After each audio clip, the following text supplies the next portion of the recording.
আসসালামু আলাইকুম। আমি আবু রায়হান। আমি ছোট্ট একটি টিপসের মাধ্যমে আমার প্রথম ভিডিও টিউটোরিয়াল প্রকাশ করতে যাচ্ছি। আজকে আপনাদেরকে দেখানো হবে কিভাবে আপনার কম্পিউটারে সেট আপ করা প্রোগ্রাম আনইনস্টল করবেন। প্রথমে আপনাকে স্টার্ট বাটনে ক্লিক করতে হবে। কন্ট্রোল প্যানেলে ক্লিক দিলেন।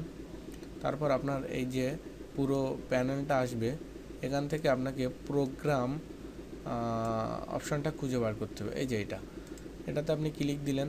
দেওয়ার পরে আপনার এখান থেকে যে প্রোগ্রামটা আপনি আনইনস্টল করতে চান বা আপনার পিসিতে রাখতে চাচ্ছেন না, সেটা আপনাকে আনইনস্টল করতে হবে। এখন আপনাদেরকে আনইনস্টল করে দেখাই যে কোনো একটি প্রোগ্রাম। ধরুন আমি এটা আপনাদের দেখানোর জন্য আনইনস্টল করছি। এখন আপনি কি আনইনস্টল করতে চান? এটার জন্য আপনাকে কনফার্ম চাবে। এখন আপনি যদি করতে চান তাহলে ইয়েস চাপবেন। ইয়েস বাটনে ক্লিক দিলে আপনারা দেখবেন এখানে আর প্রোগ্রামটা নাই।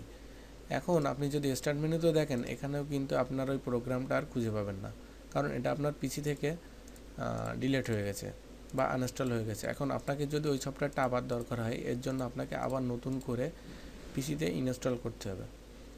ওকে, ধন্যবাদ।